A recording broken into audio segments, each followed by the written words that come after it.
ಈ ದಿನ ಬೆಳಗ್ಗೆ ನಮ್ಮ ತಾಯಿಯವರಾದ ಪ್ರಮೀಳಾದೇವಿ ಶಿವಯ್ಯ ಶಿವನಗೌಡರು ರೇಣುಕಸ್ವಾಮಿ ಅಜ್ಜಿ ಅವರು ನಿಧನವಾಗಿರ್ತಾರೆ. ಅವ್ರಿಗೆ 100 ವರ್ಷ ಆಯುಸ್ಸು ಆಗಿತ್ತು. ಅವರು ಬಹಳ ಪೂಜೆ ಪುನಸ್ಕಾರ ಅನುಷ್ಠಾನದಲ್ಲೇ ಇರ್ತಿದ್ರು ಯಾವಾಗಲೂ. ಅವರ ಪೂರ್ತಿ ಮನೆತನ ಬ್ಯಾಡಗಿಯಲ್ಲಿ ಹನಗೋಡಿ ಮಠ ಅಂತ ಪ್ರಸಿದ್ಧ ಮನೆತನ. ಆ ಮನೆತನದಲ್ಲಿ ಬೆಳೆದವರು ಅವರು.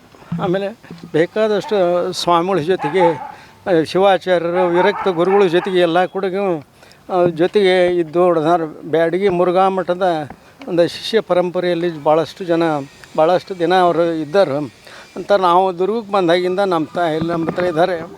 ಅವರು ನಮ್ಮ ಮಗ ರೇಣುಕಸ್ವಾಮಿ ತೀರ್ಕೊಂಡಾಗಿಂದ ಅವರು ಬಿದ್ದು ನೆಲ ಕಟ್ಟಿ ಇದು ಮಾಡಿಬಿಟ್ರು. ಸುಮಾರು 2 ವರ್ಷದಿಂದನೂ ಬೆಡ್ ರಿಡನ್ನೇ ಇದ್ದರು. ಅಲ್ಲಿವರೆಗೂ ನಾವು ಚೆನ್ನಾಗಿದ್ದರು. ಈ ಇದರಲ್ಲಿ ಚೆನ್ನಾಗಿ ಎಷ್ಟು ಅವಕಾಶ ಸದ್ದು ಅಷ್ಟೆಲ್ಲ ಮೆಡಿಕಲ್ ಟ್ರೀಟ್ಮೆಂಟ್ ಅದೆಲ್ಲ ಕೊಡ್ತಾ ಬಂದ್ವಿ. ಅವ್ರಿಗೆ ಮೊಮ್ಮಗನ ಇದರಲ್ಲೇ ಇದ್ದರು ಅವರು ಯಾವಾಗಲೂ. ಮೊಮ್ಮಗ ಸ್ವಾಮಿ ರೇಣುಕಸ್ವಾಮಿ ಅಂತ ಅನ್ನೋರು. ಹೀಗಾಗಿ ಆ ಒಂದು ಕೊರಗಿನಲ್ಲೇ ಇನ್ನೂ ಬೆಳಗ್ತಿದ್ರು ಅಂತ ನಮ್ಗೆ ಆಸೆ. ಯಾಕಂದರೆ ಅಷ್ಟು ಗಟ್ಟಿಮುಟ್ಟು ದೇಹ ಅದು. ಆ ಒಂದು ಕೊರಗಿನಲ್ಲೇ ಅವರು ತೀರ್ಕೊಂಡಿದ್ದಾರೆ. ಇವಾಗ ಯಾವಾಗಲೂ ಕೇಳ್ತಿದ್ರು, ಎಲ್ಲಿ ಹೋದ ಸ್ವಾಮಿ, ಎಲ್ಲಿ ಹೋದ, ಡ್ಯೂಟಿಗೆ ಹೋದ ಬಂದ ಅಂತಂದು. ಆದರೆ ಈ ಕೊರತೆಯನ್ನು ನಾವು ಹೇಳೋಕ್ಕೆ ಆಗಿರಲಿಲ್ಲ. ನಾವು ಹಿಂಗಾಗೈತಿ ಅಂತ ಅವ್ರಿಗೆ ಸ್ಪಷ್ಟವಾಗಿ ಇವತ್ತಿನವರೆಗೂ ನಾವು ಅವರಿಗೆ ತಿಳಿಸಿರಲಿಲ್ಲ. ಆ ಒಂದು ಇದರಲ್ಲೇ ಅವರು ಇವತ್ತು ನಿಧನ ಹೊಂದಿದ್ದಾರೆ. ಅವ್ರದ್ದು ಇವತ್ತು ಸಾಯಂಕಾಲ ಕ್ರಿಯಾ ಸಮಾಧಿ ನಾವು ಮಾಡ್ತಾಯಿದ್ದೀವಿ ವೀರಶೈವ ರುದ್ರಭೂಮಿಯಲ್ಲಿ.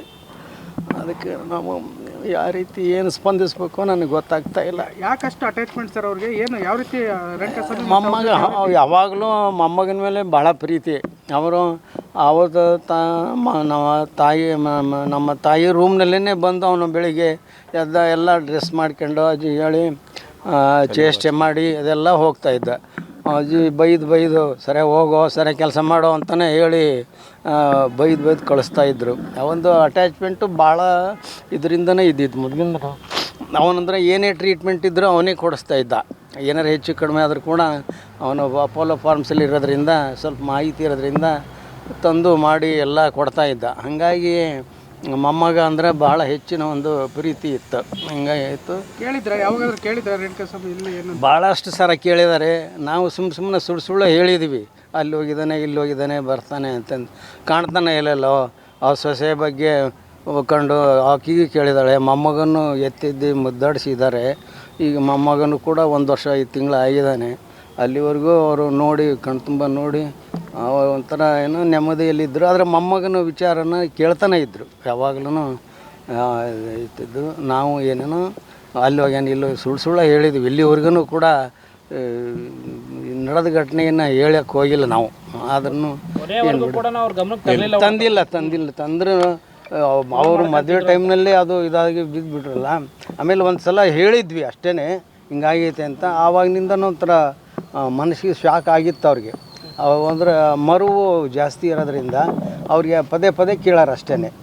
ಕೇಳೋರು ಹಿಂಗೈತೆ ಇಲ್ಲ. ಒಂದು ಸಲ 2 ಸಲ ಹೇಳಿದ್ದೀವಿ, ಅದು ಮರ್ತು ಹೋಗಿರ್ತೈತೆ ಅವ್ರ ಇದೆಲ್ಲ.